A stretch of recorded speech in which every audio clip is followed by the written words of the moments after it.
میرے رسول کریم نبی رحمت علیہ السلام، مکے کا زمانہ اسلام پر غربت تھی، کمزوری تھی۔ قبیلہ زبید کا ایک شخص مکے آیا، زبیدی، 3 بڑے بہترین گھوڑے لایا، لا کے اس نے مکے میں فروخت کرنا چاہے۔ ایک مکے میں منڈی لگتی تھی، اس کا نام تھا حضورہ۔ یہ جو حضورہ منڈی تھی، اس منڈی پر ابو جہل کا قبضہ تھا۔ اونٹ بڑے خوبصورت تھے، شاندار۔ اس نے کہا میں نے بولی دینی۔ ابو جہل نے اعلان کہ خبردار کوئی بولی نہ دے۔ بڑی دور تھا قبیلہ زبید، وہ آدمی واپس لے جا نہیں سکتا تھا، مجبور ہو گیا۔ ابو جہل کہنے لگا 1/4 حصہ قیمت دوں گا اور اونٹ تمہیں دے کے جانے پڑیں گے، یعنی اگر لاکھ کے ہیں تو 25,000 کے دو۔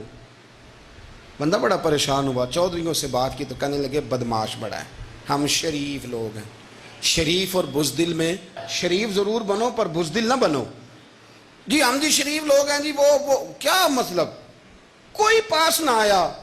وہ بیچارہ کونے میں بیٹھ کے رونے لگ گیا، کہنے لگا میں کدھر جاؤں یارو، میں واپس بھی نہیں لے جا سکتا، اور 1/4 حصے میں دے کیسے جاؤں، اتنا نقصان۔ وہ رو رہا تھا تو کہیں حضرت زید بن ارقم نے سن لیا۔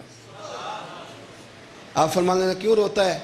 کہنے لگا یار میں نے تو اہل عرب کی تعریف سنی تھی، میرے ساتھ کھڑا ہی کوئی نہیں ہوتا۔ تو آپ فرمانے لگے تو نے عربی دیکھا ہی کب ہے؟ اگر کائنات کا حسین و جمیل عربی دیکھنا ہے تو جا حرم مکہ میں بیٹھا ہے۔ مکھ چند بدر شاہ شانی ہے تے متھے چمک دی لاٹ نورانی، کالی زلف تے اکھ مستانی، مخمور اکھی ہیں نا مت بریاں سبحان اللہ۔ ما اجمل کا ما احسن کا ما اکمل، کتھے مہر علی تو کتھے تیری ثنا، مشتاق اکھی کتھے جال۔ تو نے دیکھا کب ہے؟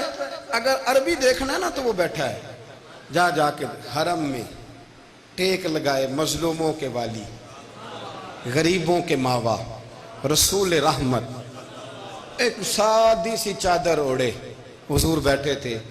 وہ زبیدی کہتا میں آیا، نبی کریم کو بات سنائی۔ حضور فرمانے لگے این الجمل کا، او کدھر ہے تیرے اونٹ؟ عرض کی حضور وہ وہاں ہیں۔ فرمایا چل نا۔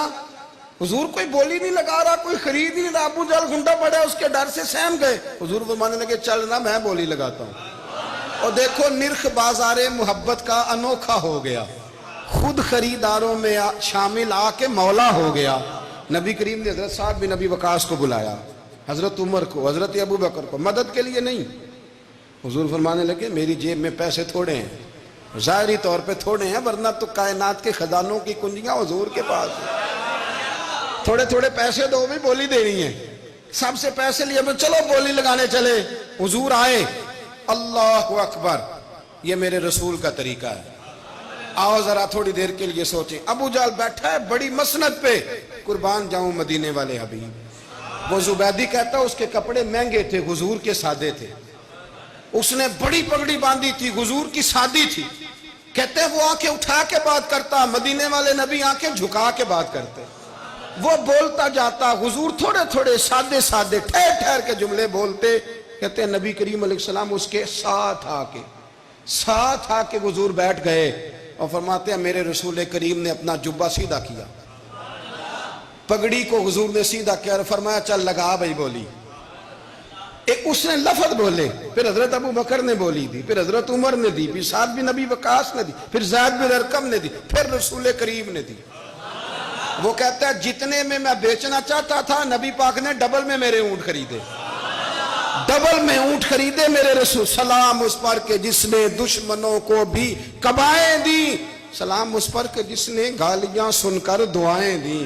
اور میرے اعلیٰ حضرت کہنے لگے جاؤ جا کے اعلان کر دو، غم زدوں کو رضا مجدہ دیجئے کہ ہے بے کسوں کا سہارا ہمارا، بے کسوں کا سہارا، جاؤ غم زدوں کو رضا مجدہ دیجئے کہ ہے بے کسوں کا سہارا۔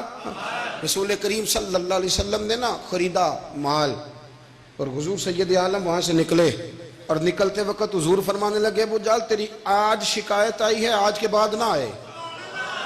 مکہ سارا اس کے ساتھ ہے، حضور کی مخالفت ہو رہی ہے، 40 لوگ ہیں صرف کلمہ پڑھتے، اور دین کا کام دار ارقم میں قید ہو کے کرنا پڑتا ہے۔